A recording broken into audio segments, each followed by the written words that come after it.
On today's episode of Chicago Bears Now, we take a look at more storylines following the preseason opener against the Titans, including is Velus Jones Jr. on the hot seat after muffing yet another punt? Trevis Gipson, I thought he made a strong statement in yesterday's performance. Is he now on the right side of the 53-man roster? And did this player earn himself a roster spot with his play yesterday? We've got all of that and more coming up on today's episode of Chicago Bears Now, so do not miss it.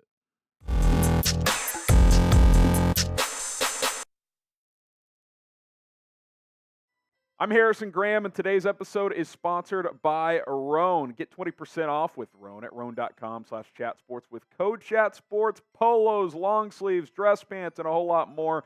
Upgrade your wardrobe today with Rhone. All right, let's get into it here. Velus Jones.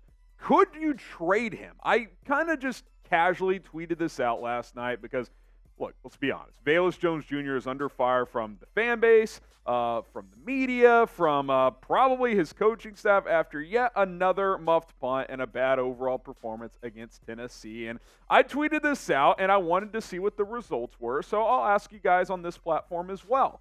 Would you trade Velus Jones for a 6th-round pick right now? Drafted him in the 3rd round. Just over a year ago. I get it. That would be a loss-some investment, but he might get cut potentially, I think. So would you just take a 6th and move on? Type Y for yes, type in for no. Let me know what you guys think. You look at what Velus did in this game against the Titans. He had 2 punt return opportunities.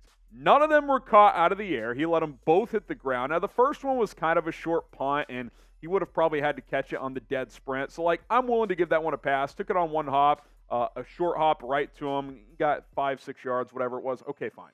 Second one, he had plenty of time to get under it, catch the football, and either call a fair catch or have a return. Instead, he let it bounce again. It bounced way up in the air, and he still tried to catch it. When it bounces high like that, you just got to let it go. You already made the mistake in letting it bounce for a second time. Do not compound that mistake and try to be a hero, which I think he's trying to do. He's feeling the pressure, and try to catch it on the bounce, which he got popped, and he fumbled, and the Titans recovered. Just a disaster on the punt returning overall, and then he only had 1 catch for 6 yards. My patience is wearing thin here. It really is, and I want this to work with Velus Jones because, A, the Bears took a chance on him in the 3rd round. That's not a premium pick, but that's a day 2 pick, man. You need those guys to at least be contributors more often than not, and all GMs miss, obviously, but that would be a tough pill to swallow for Ryan Poles. And you look back at what he did last year in terms as an offensive player, only 210 total yards. Now, he's shown some value in the jet sweep game, and he'll occasionally be able to catch a pass for you. But I think we all think at best he's a number 4 receiver right now, if not a number 5. His strongest attribute is as a kick returner. But in today's NFL with, touchbacks going to the 25, and they're trying to phase out kick returners a little bit, if the only thing you're really good at is as a kick returner and you can't be a reliable punt returner, I don't know if you can keep that guy around long term. Is that worthy of someone keeping a spot on the 53-man roster? Is he out the door? He cannot be trusted as a punt returner. I'm sorry. I don't care if the next 2 preseason games he has 10 returns, catches them all, and even houses one for a touchdown. When that week 1 game comes against the Packers and he's out there to return a punt, we're all going to be nervous as hell about the idea of him fumbling it because he's done it 4 times now. 3 last season, 1 this year, in the first preseason game this year. Still proven otherwise. You can't trust him there. And to me, there's a real scenario where he's not in Chicago. He could miss out on the 53 based on how the next 2 preseason games go and the rest of training camp. So that's why, again, I ask you this question. Would you trade Velus Jones for a 6th-round pick? Would you do it? Type Y for yes, type in for no. I think I probably would. Again, it would suck to lose a 3rd-round pick less than a year and a half in for a 6th, but at the end of the day, these things happen, and he's just not showing you much right now. I want it to work for Velus. If you're watching this, Velus, please, let's make something work here because so far it's just not been good for the 2022 3rd rounder. All right, before we get to our next takeaway and reaction from yesterday's game, got to talk about Rhone. And listen, I'm sure it was hot in the stands yesterday, but if you rocked one of their dry fit short sleeve polos like I'm rocking right now, which is a part of the Rhone commuter collection, you would have been feeling very, very comfortable at Soldier Field. You can get 20% off with Rhone clothing by using code ChatSports at Rhone.com/ChatSports. They offer the most comfortable, breathable, and flexible set of products known to man. Comfortable pants, dress shirts, quarter zips, polos. You never have to worry about what to wear regardless of the occasion, whether you're going to the game, where you're going to the bar to watch the game. If you're attending a business meeting, they've got nice clothes as well to really make yourself look dapper. And here's the thing. There's always been clothing companies that make you look good, but feeling good and having that mobility is key as well. Their four-way stretch fabric makes you feel comfortable when you're moving around a lot. You're not going to be like getting stiff with some of those old just pure cotton clothing items. Like Rhone is very comfortable to wear, and go play around a golf in Rhone as well. Go check it out, Rhone.com/ChatSports, code ChatSports. If you're looking to change things up in your wardrobe, this is the company for you. It's RHONE.com/ChatSports. That link is in the comments and in the description. Don't forget to use code ChatSports. Okay, let's get to the second takeaway here on today's show, following a 23-17 win over the Tennessee Titans. Trevis Gipson, he balled out, man. We got to give him some love, man. Trevis Gipson had a very strong performance against the Tennessee Titans, and you got to wonder, did that depth chart piss him off? I think it did. So if you missed this, I did a video breakdown on it. Trevis Gipson was listed as a fourth-string defensive end, despite being a 3-year player here, despite the last 2 years basically being a starter. I know last year he had his struggles, and I was kind of like, he might be halfway out the door. Well, he comes out yesterday and balls out. We're going to talk about what that means and whether or not he's on the right side of the bubble. But I want to also remind you guys to go check out our Bears winners and losers video from yesterday. Instant reaction to the Bears-Titans game. 5 winners, 5 losers to break down. You guys see DJ Moore. He was a clear winner in that game. Subscribe. Turn on noties. You go to the video tab or content tab. You will find that video. And help us out while you're at it. If you do subscribe, you will be the next subscriber closest to 69,000 subs. Very nice. Very good opportunity for you. 266 away. Can we get there by Monday, tomorrow? I know that's asking a lot. I'm challenging you guys. Let's get to 69,000 subs, at least by Tuesday's live stream. How about that? Deal? Let's make it happen. Hit that sub button.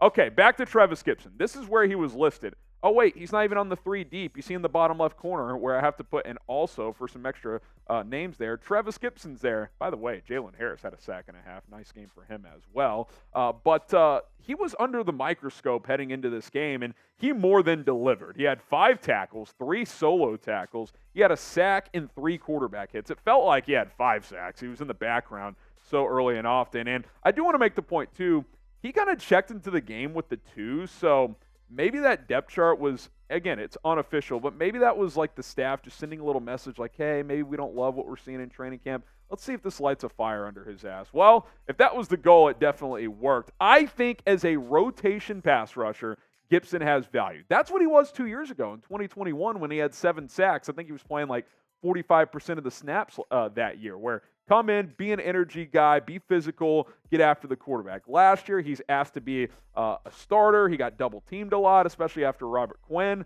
got traded, and I think that role was too big for him. As a guy who rotates in, though, plays 40 to 50% of snaps, I still think there can be value there. He played really well yesterday. If he can build off that, I got to think he's a guy you keep around because he was everywhere yesterday. What do you guys think? Is Trevis Gipson safe to make the 53-man roster? Type S for safe, type D for in danger. I don't think he's a lock. I think he's safe-ish after yesterday. If he puts together a good couple of weeks from here on out in practice and in the next 2 games, then I definitely do think he'll be safe. But trending in the right direction, we talk stock up, stock down. Stock up for Trevis Gipson, there's no doubt. How about Jalen Jones? I tease it at the top. Did this player earn a roster spot yesterday? Jalen Jones, who was an undrafted free agent last year, got to play some cornerback due to injuries a year ago. Special teams. Well, obviously, the Bears revamped their CB room a little bit this year, and you kind of wondered, okay, where does Jalen Jones fit? Well, he made several impressive plays on special teams. 3 special teams tackles in the first quarter alone. You look at where he sits on the depth chart, he was listed pretty low among cornerbacks. But if he's going to play like this on special teams, I think you got to find a spot for him on the roster. Now, in terms of actually playing corner, Jalen Johnson, Tyreek Stevenson, Kyler Gordon, and Terrell Smith are all clearly ahead of him. I'm not disputing that at all. But I think he's probably going to end up being CB5 and make this team. Maybe Josh Blackwell's 5 and he's 6. Maybe he carries 6. By the way, stock up for Jalen Jones, maybe stock down for Blackwell, who did not play yesterday. Jalen Jones took advantage of his opportunity, and he looks like maybe your best special teams player as a gunner. So I think he really helped himself out. I'm not going to say he flat out is a lock to make it, but you got to think Richard Hightower, the special teams coordinator, and the rest of the staff are like, okay, that guy is a bullet out of a gun on special teams because he was everywhere making plays, and that's how you can earn a roster spot if you're Jalen Jones. All right, some other takeaways, then we'll get out of here. The pass rush might actually be good after being horrific last year. Now, I get Tennessee, doesn't have a great offensive line to begin with. You're playing against some backups. I get all that, but you get 8 sacks without Yannick Ngakoue and DeMarcus Walker suited up. You're doing something, man. Shout out Terrell Lewis. We already talked about Trevis Gipson. In Lewis's case, I do think he's a lock to make this team. Zach Pickens had a sack as well. So a lot of guys really popped on that defensive line, which was a big problem last year. We see that for 2 more preseason games. I'll have some pretty good confidence, I think, in this front 4 heading into the season. Takeaway number 2, Justin Fields doesn't have to be Superman this year like he was last year. I don't think it's going to be as easy as it was yesterday, but I think DJ Moore is going to help. I don't think there's any doubt about what his impact is going to be.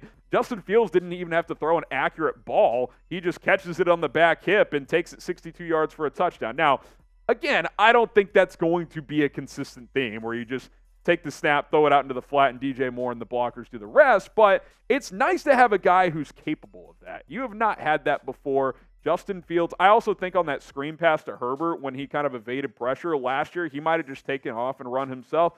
Don't need to do that. Flip that to Herbert. He's got space in front of him. Let him do the work. Now, is there going to be moments where Fields has a Superman type of play? Yes. But does he have to do that all the time to keep you in games like he did last year? No. I think he's got enough talent around him to just distribute the football, and when it's time for him to go make a play, he can make a play.